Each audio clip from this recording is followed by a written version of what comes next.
Hello po, this is Nehemiah Sayukay, ang inyong ka-learner. Welcome po kayo sa aking channel. Welcome rin po kayo sa aking Preach from Home program. Narito na po tayo sa chapter 9 ng sulat ni Apostol Pablo sa mga taga-Korinto. At ang video ito ay bibigyan po natin ng titulo na Run in such a way as to get the prize. Ang video po ay papasimula after a short intro.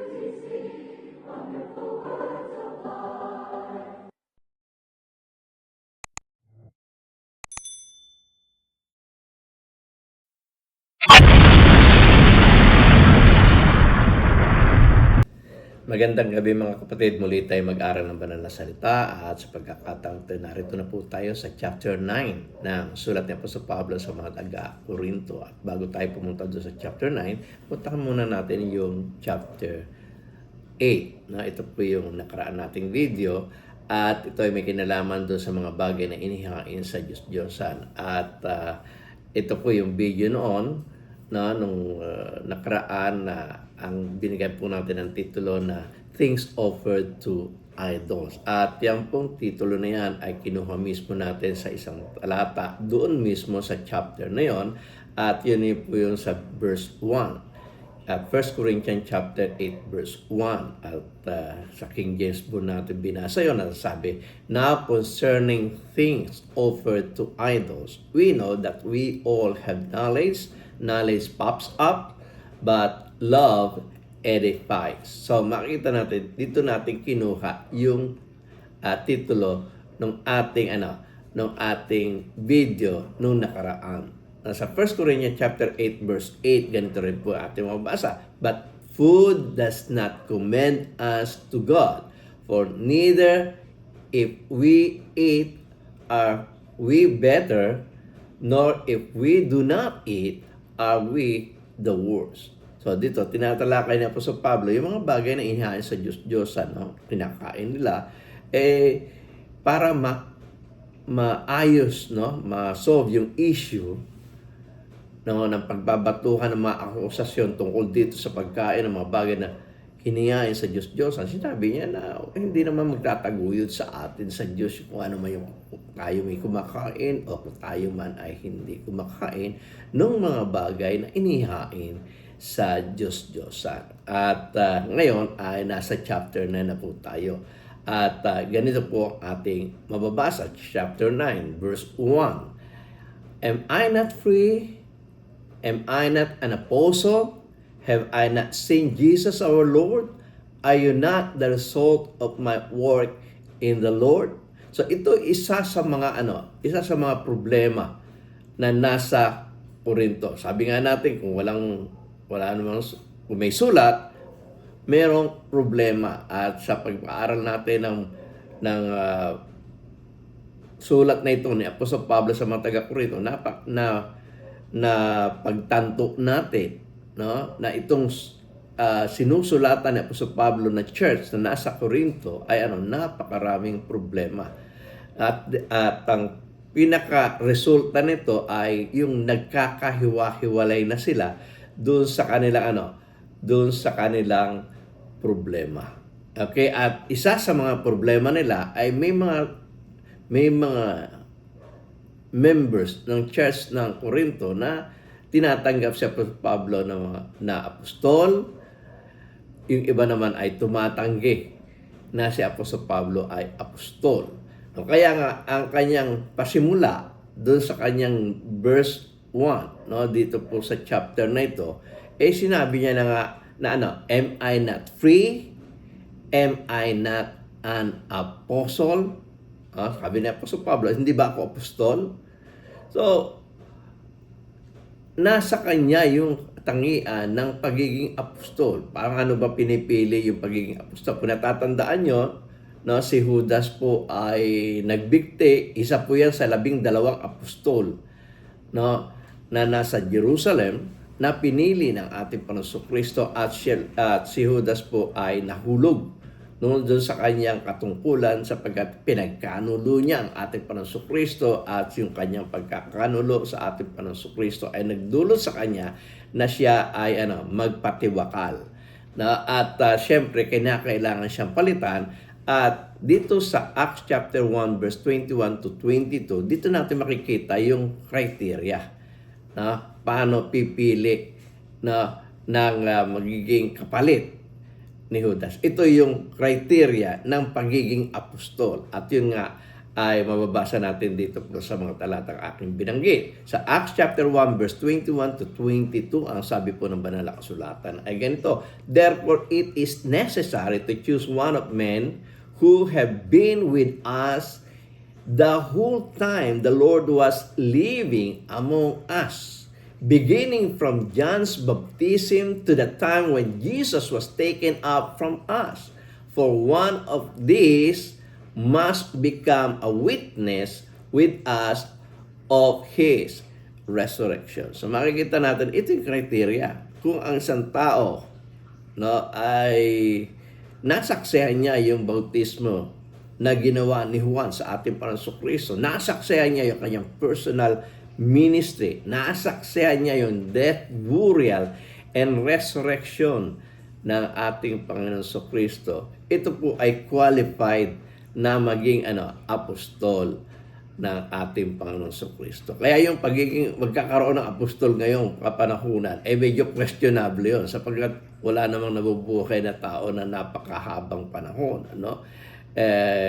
Nabuhay siya nung panahon ng ating Panginoon Kristo hanggang ngayon buhay pa siya, medyo questionable yung mga tao, yung mga pangkating pangreliyon na meron pa silang tinuturing na mga apostol sa panahon natin ngayon. So kung titingnan po natin yung illustration na naandito po sa ating screen, makikita natin nagsimula doon sa baptism ni Juan, tapos yung kanyang personal ministry, kayang death, burial, and resurrection, at yung kanyang pag-akyat sa langit.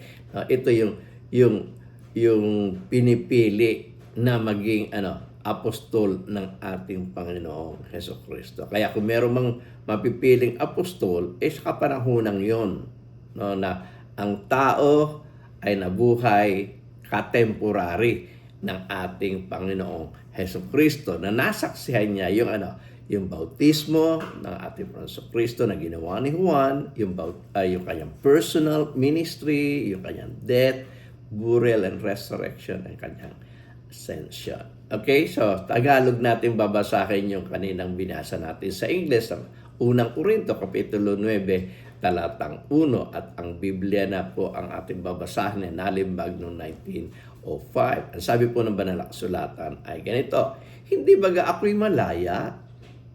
Hindi baga ako'y apostol? Hindi ko baga nakita si Jesus na Panginoon natin? Hindi baga kayo'y gawa ko sa Panginoon?" So makikita natin dito, sinabi ni Apostol Pablo, hindi lang basta nakita ko ang ating Panginoong Jesus Itong Korinto ay isa pa sa katibayan na ako nga ay apostol sapagkat ako ang gumawa. Ako ang nakapag-establish nitong nung church na ito na nasa Korinto. Okay, sa verse 2, 1 Corinthians chapter 9, verse 2, ganito po ating mabasa, "Even though I may not be an apostle to others, surely I am to you. For you are the seal of my apostleship in the Lord." Natatandaan natin na sinabi nga natin na merong mga pagkakababahagi dito po sa church ng Corinto.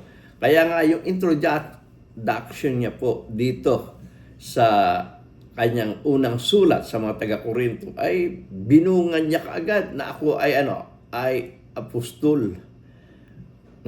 Sabi nga niya doon sa unang Korinto Kapitulo 1 talatang 1, ang dating Biblia na po ang ating babasahin, at sabi po doon ay Ganito, si Pablo na tinatawag na maging apostol ni Hesukristo sa pamamagitan ng kalooban ng Diyos, at si Sosthenes na ating kapatid. Pansinin po natin yung sinabi ni Apostol Pablo dito, no? Si Apostol Pablo ay tinawag, Paul was called to be an apostle of Christ. Paul was called to be an apostle of Christ by the will of God. So dito ay binigyan niya ng diin yung pagiging apostol niya. Hindi siya self-proclaimed apostle na tulad ng ng sinasabi ng mga kritiko niya. Maging sa modern time critics, yan po yung mga sinasabi tungkol sa ating apostol na si Apostol Pablo. No, hindi raw yung personal na pinili ng ating Panginoon Kristo. Yan po ay nag-self-proclaim lang. Pero makikita natin, sinabi nga niya na siya ay tinawag mismo ng ating Panginoon Kristo na maging apostol sa kagustuhan o sa kalooban ng Diyos. Okay? So, tulad nga na sinasabi natin, may problema eh. At ang problema nga dito, particular dito sa chapter 9 ay yung pagka-apostol ng ating butihing apostol na si Apostol Pablo. So, unang Korinto kapitulo 1 talatang 10, ganito po ating mababasa. Ngayon ipinamamanhik ko sa inyo, mga kapatid, sa pamamagitan ng pangalan ng ating Panginoon Kristo, na kayong lahat ay magsalita ng isa lamang bagay at huwag magkaroon sa inyo ng mga pagkabahagi, kundi kayo ay mga lubos sa iisa lamang pag-iisip at isa lamang paghatol. Sa pagpapatuloy natin ng pagbabasa sa unang Korinto kapitulo 1 talatang 11, ganito po ating mababasa, sapagkat ipinatatalaas na sa akin tungkol sa inyo ng mga kapatid ng mga kasambahay ni Chloe, na sa inyo'y may mga pagtatalo-talo, may mga pagdidibate-bate. Saan sila nagdidibate-bate? Tungkol to sa sino ang tatanggapin nilang apostol. Kaya nga sabi doon sa verse 12 ay ibig ko ang sabihin ito, na ang bawat isa sa inyo ay nagsasabi, basta ako kay Apolos, ako kay Pablo, ako ay kay Cephas, ako ay kay Kristo. So, yan yung kanilang pagtatalo-talo. Meron tumatanggap na si Apostol Pablo ay apostol, meron tumatanggap na si Apostol Pablo ay hindi apostol. May tumatanggap na si Apollos ay apostol, may tumatanggap na hindi. Meron tumatanggap kay Cephas, no? At syempre, may tumatanggap sa ating Panginoon Kristo. So makikita natin, merong nagkakababahagi tungkol doon sa kanilang ituturing kung sino nga, kung si Pablo nga ay apostol o hindi. Kaya nga doon sa verse 2, binasa natin sa English kanina ito at ngayon po ay babasahin natin sa Tagalog. Ang sabi po ng banal na kasulatan ay ganito, kung sa iba'y hindi ako apostol, sa inyo man lamang ako'y gayon, sapagkat ang tatak ng aking pagka-apostol ay kayo sa Panginoon. So yun yung sinasabi ni Apostol Pablo. Merong mga taong hindi tumatanggap na siya ay apostol. Kaya doon sa suporta para sa gawain ng Panginoon, hindi siya nasusuportahan. Silang dalawa ni Bernabe ay hindi nasusuportahan. Buti pa yung mga apostol na nasa Jerusalem, yung mga 12 apostol, ay nabibigyan ng suporta ng mga taga-Korinto. Kaya nga doon sa 1 Corinthians chapter 9 verse 3 to 4, ganito po ang ating mababasa. This is my defense to those who sit in judgment on me. Yan yung mahatol sa akin. Sabi niya, don't we have the right to food and drink? Sabi niya po sa Pablo, sa Tagalog natin babasahin, sabi ay ganito, unang Korinto, kapitulo 9, talatang 3 hanggang 4. Ito ang aking pagsasanggalang sa mga nagsisiyasat sa akin. wala baga kaming matuwid na magsikain at magsiinom. Sabi ni Apostol Pablo, hindi na ba kailangan kami kumain? Hindi na ba kailangan uminom? No? Sila lang ang pwedeng kumain, sila lang ang may karapatang uminom. Sa verse 5, ganito ating basa, 1 Corinthians chapter 9 verse 5, don't we have the right to take a believing wife along with us, as do the other apostles and the Lord's brothers and Cephas? So dito nag-mention na, nag-drop na siya ng name, ano?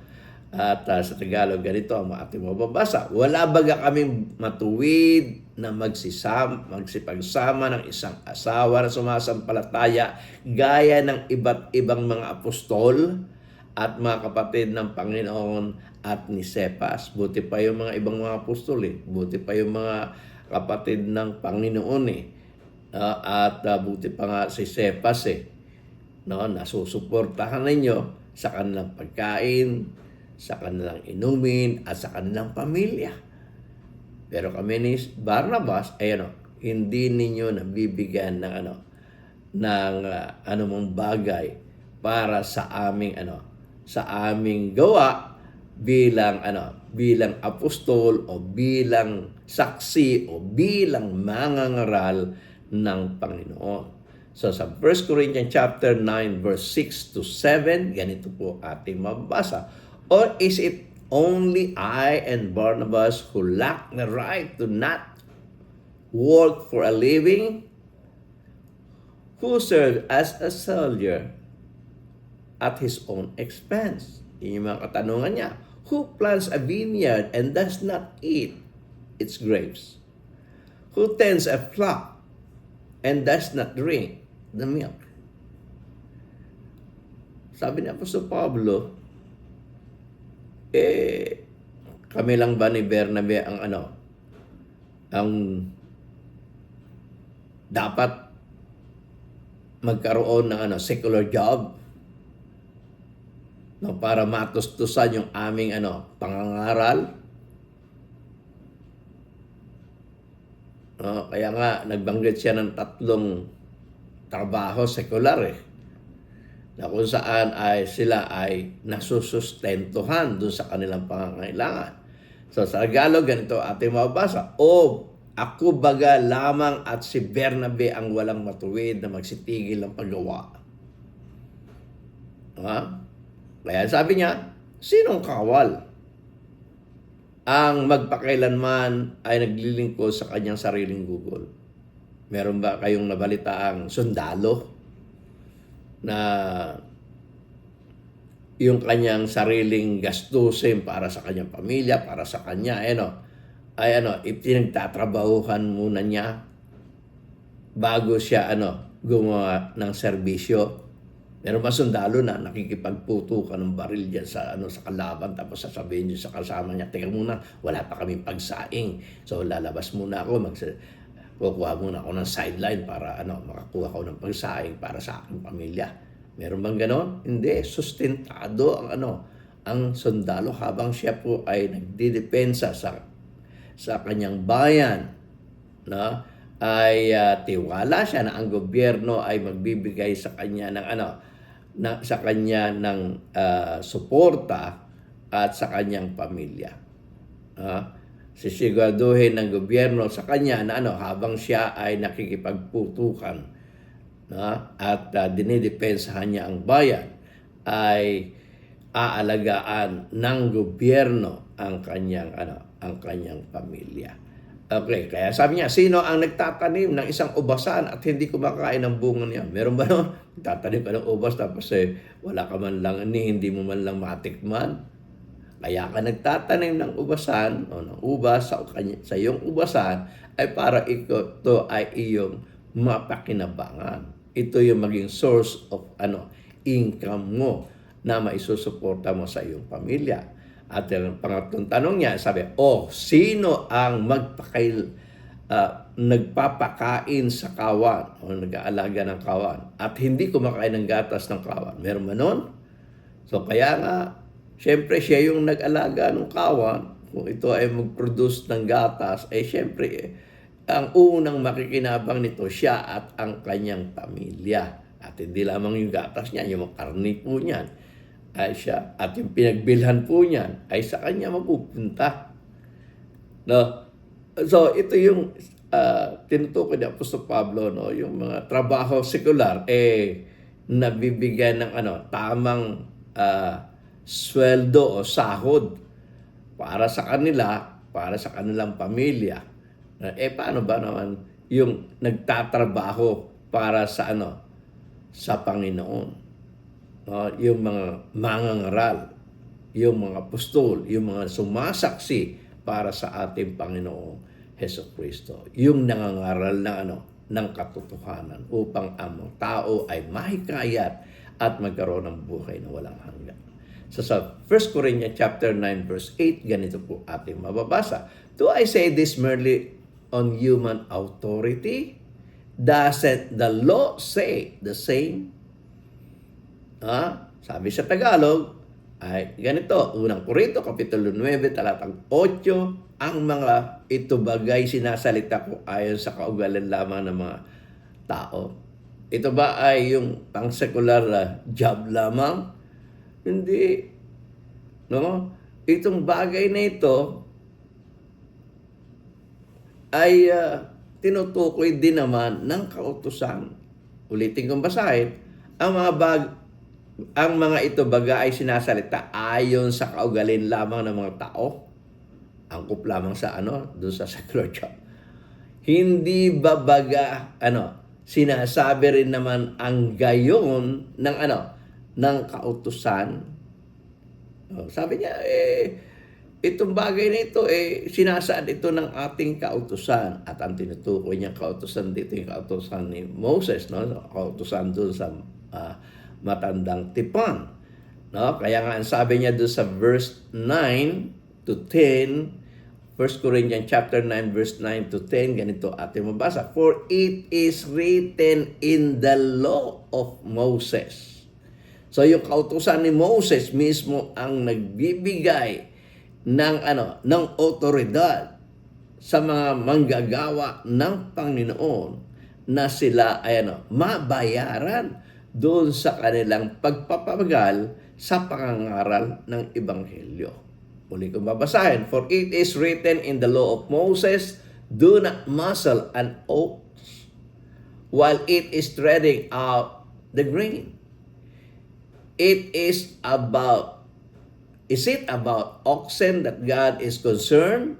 So yun tanong ni Apostol Pablo doon sa talatang kanyang kinote, na tumutukoy doon sa ox.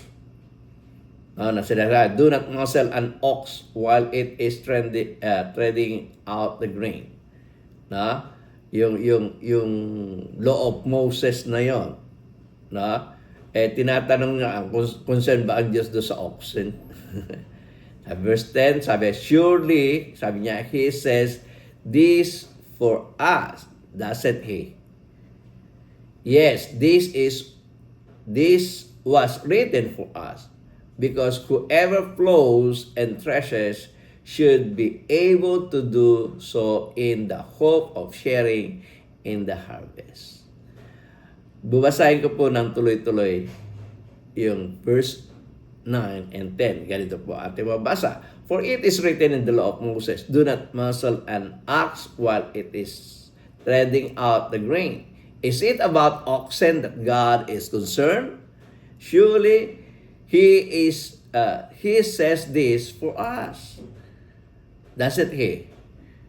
Yes, this was written for us because whoever plows and threshes should be able to do so in the hope of sharing in the harvest. So yung tinutukoy niya ang law of Moses dito, na kung tayo ay gustong maging specific kung ano talaga yung law of Moses na kino-quote ni Apostol Pablo, yan po yung nasa Deuteronomy chapter 25 verse 4. Ganito po ating mabasa. Do not muzzle an ox while it is treading out the grain.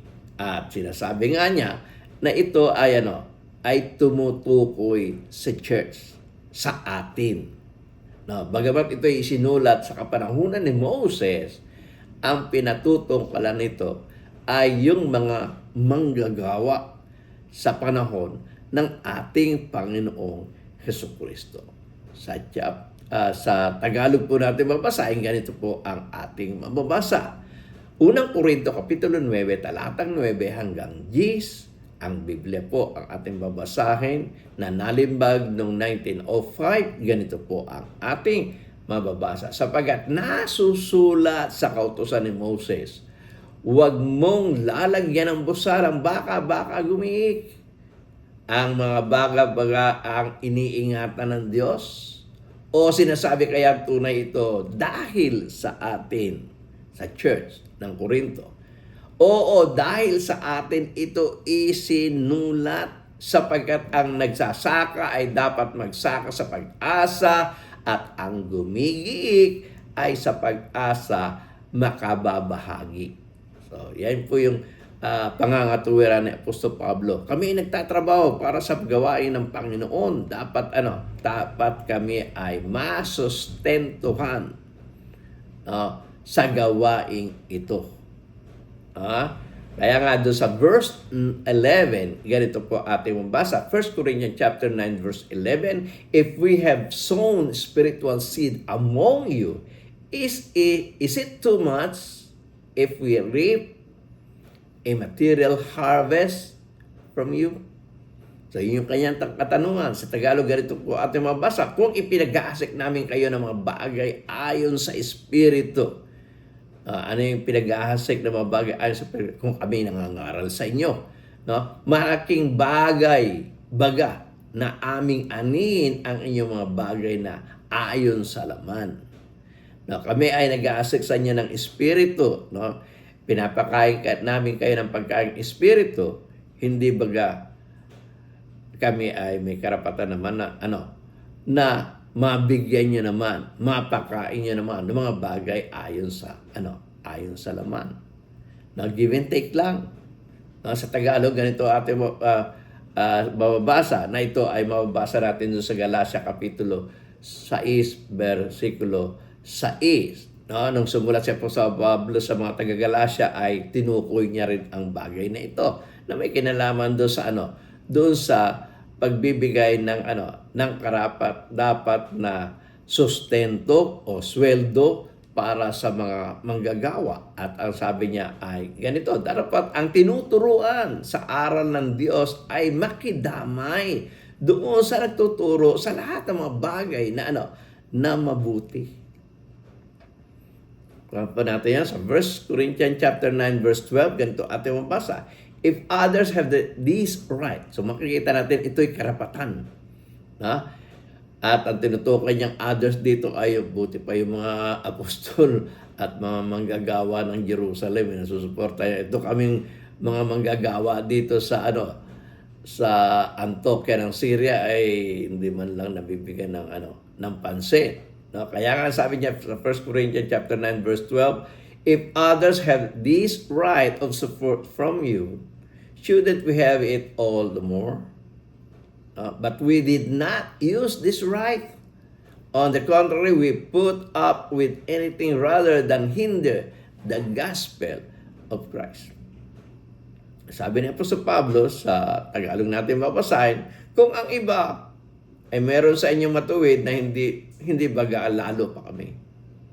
Kung ang iba sinusuportahan niya, mas lalo na dapat na kami ang masuportahan niyo. Bakit? Yung Korinto po, establish po yan ni Apostol Pablo. Gawa ni Apostol Pablo yan. Tapos iba ang makikinabang. Dapat sila nga ang makinabang sa mga ito. At ito'y karapatan nila. Kaya kan sabi, gayon may hindi namin ginagamit ang matuwid na ito. Ang ibig sabihin ng matuwid na ito, ang karapatang ito. Kundi aming tinitiis ang lahat ng mga bagay, na kundi man yung kami sinusuportahan, upang wag kaming makahadlang sa Ebanghelyo ni Kristo. Di man ninyo kami na sinusuklian sa aming gawain ng pangangaral ng Ebanghelyo, okay lang. Huwag lang mahalangan ang pangangaral ng Ebanghelyo. Okay, sa verse 13, 1 Corinthians chapter 9, verse 13, ganito po ating mabasa. Don't you know that those who serve in the temple get their food from the temple? And that those who serve at the altar share in what is offered on altar? Kung makikita natin, nag-quote uli. Kasi siya po sa Pablo po ay isang lawyer, attorney. So makikita natin yung kanyang mga pangangatuwiran. Hindi yan basta nagangatuwiran ng walang exhibit A, exhibit A, yung mga prueba. Kung natatandaan niyo mga attorney, di ba? Kung minsan para i-pursige yung kanyang kaso, merong mga nahatulan na o na pagpasyahan na ng Supreme Court. Kina-quote nila yung kunyari yung kaso tungkol doon sa kasuhan, kunyari kaso between Juan and Peter, ganon, o Mr. De La Cruz versus, di ba, mga ganon, sabi niya, yun ay nagpapasyahan na ng Supreme Court, kaya ito yung kinakot nila na pwede nilang iangkop doon sa kanilang pansakalakuyang kaso na kanyang ipinagtatanggol doon sa kanyang kliyente. Ganon rin ang ni Apostol Pablo. Hindi siya basta nagsasalita nang wala siyang pruweba o naiko-quote doon sa kanilang kautusan. Kaya ang sabi doon sa 1 Corinthians chapter 9 verse 13, don't you know that those who serve in the temple get their food from the temple, and that those who serve at the altar share in what is offered in the altar? Sabi niya, hindi ba ganun nyo nalalaman? Yung mga nangangasiwa sa mga bagay na banal, sa mga bagay sa templo, ay nagsisikain ng mga bagay ukol sa templo, yung mga hinahandog sa templo. At ang mga nagsisipaglingkod sa dambana ay mga kabahagi ng dambana. Doon sila nakikinabang, doon sila nagtatrabaho. Sa pinagtatrabaho nagtatrabaho sila, nangangasiwa sila sa templo, kaya yung mga tao naghahandog doon, yung kanilang handog ay nakakabahagi ang mga nagsisipaglingkod sa templo. Kaya nga, kung ang mga sa Old Testament, yung mga naglilingkod sa templo ay nakakabahagi doon sa mga bagay na ipinaghahandog sa templo, pareho lang yun, no, ng mga nangangasiwa naman sa panahon ng ating Panginoon Kristo doon sa church. Kaya nga sa verse 14, ganito ang kanyang masasabi, in the same way, pareho lang, no? The Lord has commanded that those who preach the gospel should receive their living from the gospel. No? Gayon din naman pinag-utos ng Panginoon na ang mga nagsisipangaral ng Ebanghelyo ay dapat mga buhay sa pamagitan ng Ebanghelyo. Saan naman kinote niya po sa Pablo ito? This is Luke chapter 10 verse 7. Nakuha po natin. Sabi doon, stay there, eating and drinking whatever they give you, for the workers or the worker deserves his wages. Do not move around from house to house. Di mo na kailangan na pumunta sa bahay, baka malimos ka dyan. Kung saan ka naroon at naglilingkod sa gawain ng Panginoon, kung ano man ang kanilang ihain, kainin mo, inumin mo, sapagkat may karapatan ka sa sweldo.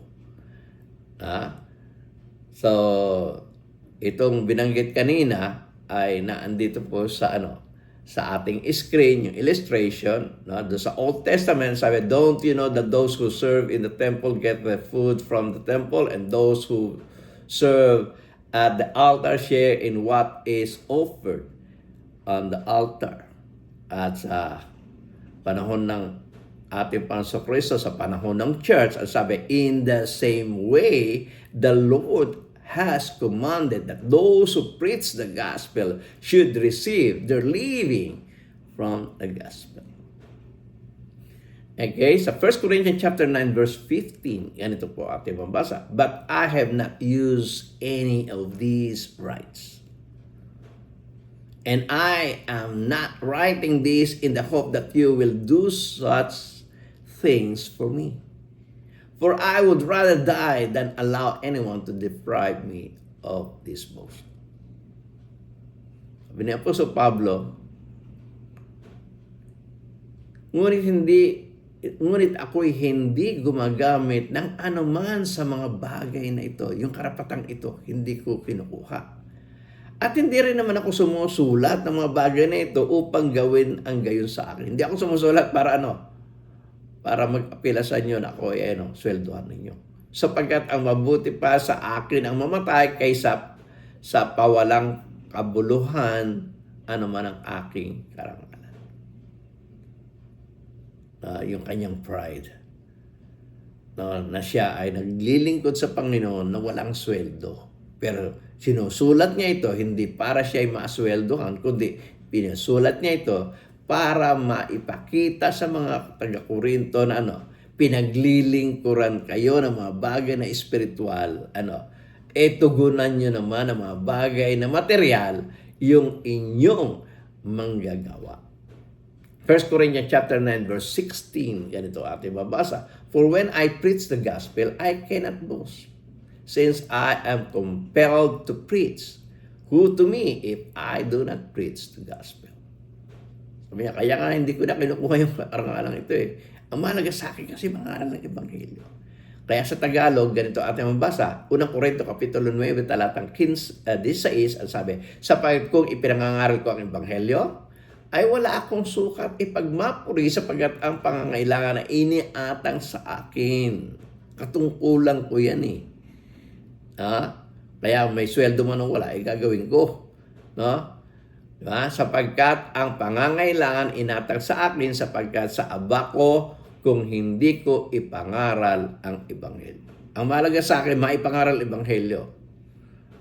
Kung di nyo man ako binibigyan ng suporta sa bagay na ito, patuloy pa rin akong mangangaral ng Ebanghelyo. Okay? Hindi para sa karangalan, kundi sa aking katungkulan. Tama natin yun. So, 1 Corinthians chapter 9 verse 17, ganito ang ating mabasa. If I preach voluntarily, I have a reward. If not voluntarily, I am simply discharging the trust committed to me. Sapagkat kung ito'y gawin ko sa aking sariling kalooban, ay may gantimpala ako. Ngunit kung hindi sa aking sariling kalooban ay meron akong isang pamamahala na ipinagkatiwala sa akin.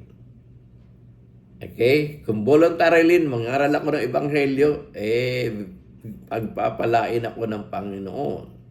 Pero ito'y ginagawa ko hindi sa sarili kong kalooban kundi ito ay ipinagkatiwala sa akin. Kung naalala niyo sa Acts chapter 9 na sinalubong si Apostol Pablo ng ang ating Panginoon Kristo, dito siya pinagkatiwalaan na maging apostol para sa mga hintil. So hindi ito pang sarili niyang kalooban. Sabi nga self-proclaimed, kundi ito ay ito'y pinagkatiwala sa kanya. Sa 1 Corinthians chapter 9 verse 18, ganito ating mabasa. What then is my reward? Just this, that in preaching the gospel, I may offer it free of charge, and so not make full use of my rights as a preacher of the gospel. So, sabi niya, ano ba ito sinasabi ko? Ano nga kaya? Ito, unang Korinto, Kapitulo 9, talatang 15, 18, Ano nga kaya ang aking gantimpala? Sapagkat ipinangaral ko ang ebanghelyo, ang ebanghelyo ay maging walang bayad upang wag kong gamiting lubos yung kanyang karapatan. Ang aking karapatan saan? Sa ebanghelyo. Sa 19, ganito po ating mabasa. Though I am free and belong to no one, I made myself a slave to everyone to win any or as many as possible. Sapagat bagamat ako'y malaya sa lahat ng mga tao,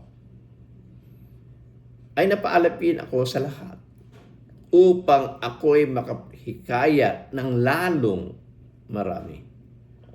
To the Jews, I became like a Jew to win the Jews. To those under the law, I became like one under the law. Though I myself am not under the law, so as to win those under the law. Okay? Sa Tagalog, at sa mga Hudyo, ako'y nag-aring tulad sa Hudyo upang mahikayat ko ang mga Hudyo.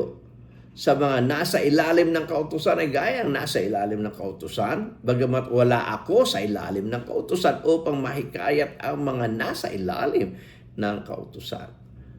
Sa verse 21 sabi, to those not having the law, I became like one not having the law, though I am not free from God's law, but am under Christ's law, so as to win those not handling the law.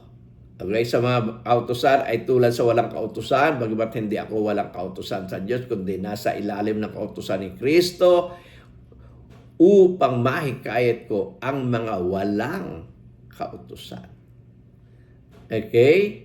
1 Corinthians chapter 9 verse 22 to 23. To the weak, I became weak to win the weak. I become all things to all people so that by all possible means I might save some. I do all this for the sake of the gospel, that I may share its blessing. Sa Tagalog, sa unang Korinto Kapitulo 9, talatang 22-23, sabi, sa mga mahihina ako'y nag-aring mahina upang mahikayat ko ang mahihina. Sa lahat ng mga bagay ako sa lahat ng mga tao upang sa lahat ng mga paraan ay mailigtas ko ang ilan. At ginawa ko ang lahat ng mga bagay dahil sa ebanghelyo upang ako'y samang makabahagi nito. Sa 1 Corinthians chapter 9 verse 24 sabi, Do you not know that in a race all the runners run, but only one gets the prize? Run in such a way as to get the prize.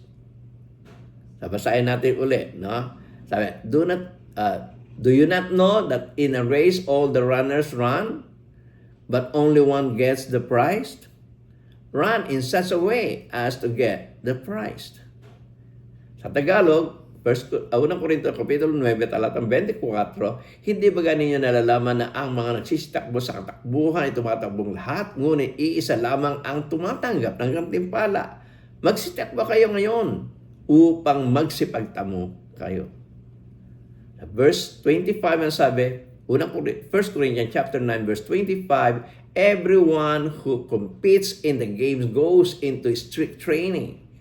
They do it to get a crown that will not last, but we do it to get a crown that will last forever. So, ikinumpara niya yung paligsahan sa pisikal at sa paligsahan sa espiritual. Na kaya nga sa Tagalog, ganito ating mabasa. At ang mga tao, at ang bawat tao na nakikipaglaban sa mga palaruan ay pagpigil sa lahat ng mga bagay. ginagawa nga nila ito upang magsitamos ng isang putong na may pagkasira. Ngunit tayo, no, nasa espiritual, tayo'y niyaong walang pagkasira. Ang gusto nating maging putong ay yung putong ng buhay na tinatawag na walang hanggang buhay, eternal life. Okay, so 1 Corinthians chapter 9 verse 26, ang sabi po ng banal na kasulatan, again, therefore I do not run like someone running aimlessly. I do not fight like a boxer beating the air. Sabi niya sa Tagalog, Unang Korinto Kapitulo 9, talatang 26, ako nga'y tumatakbo sa ganitong paraan na hindi gaya naman nagsisapalaran. Sa ganito rin ako'y sumusuntok na hindi gaya ng sumusuntok sa hangin. Okay, sa 1 Corinthians chapter 9 verse 27, no, I strike a blow to my body and make it my slave, so that after I have preached to others, I myself will not be disqualified for the prize. Ngunit hinahampas ko ang aking sarili, pinahihirapan ko ang aking sarili, at aking sinusupit. Baka sakaling sa anumang paraan, pagkapangaral ko sa iba, ay ako, ay matakwil. Okay? Yan po yung 1 Corinthians chapter 9, no, na isinulat ni Apostol Pablo. At dito po natatapos yung ating pong ating pag-aaral dito po sa Unang Korinto Kapitulo 9. At sana po ay may natutunan kayo. At sana po ito ay makabahagi. Ito ay sa kabuhayan po ng bawat isang mga tinawag ng ating Panginoong Jesucristo. Bawat isang mga alagad ng ating Panginoong Jesucristo. So, ako po si Nehemias Ayuhay, ang inyong ka-learner. At labis po akong nagpapasalamat sa mga patuloy na tumatangkilik ng channel na ito. At sana po ay patuloy tayong magsama-sama sa mga susunod pa na video na akin pong i-upload. At ako po ay labis na nagpapasalamat sa inyo. To God be the glory. Kung nagustuhan po ninyo ang video ito, sana po ay mag-subscribe kayo. I-ring nyo na rin po yung bell para sa ganon ay ma-notify kayo sa mga susunod pang video na akin pong i-upload. At sana po ay i-like nyo na rin po ito para sa ganon ay marami pa pong mainggan yung mga na makapanood ng video ito. At kung gusto niyo po makabahagi sa pinag-utos ng ating Panginoong Jesucristo na ipangaral ang Ebanghelyo sa lahat ng kinapan, i-share niyo po ito sa inyong mga kaibigan. At kung meron po kayong comment, sana po ay mag-comment po kayo. At sana po ay huwag niyo kalilimutan ang mga video ito nasa inyong harapan. At kung gusto niyo mag-subscribe, pindutin niyo lang po itong below sa akin pong likuran. Muli, ako po si Nehemias Ayuhay, ang inyong ka-learner. Welcome po kayo sa aking channel. Welcome po kayo sa aking Preach from Home program. Ako po ay labis na nagpapasalamat sa inyo. To God be the glory.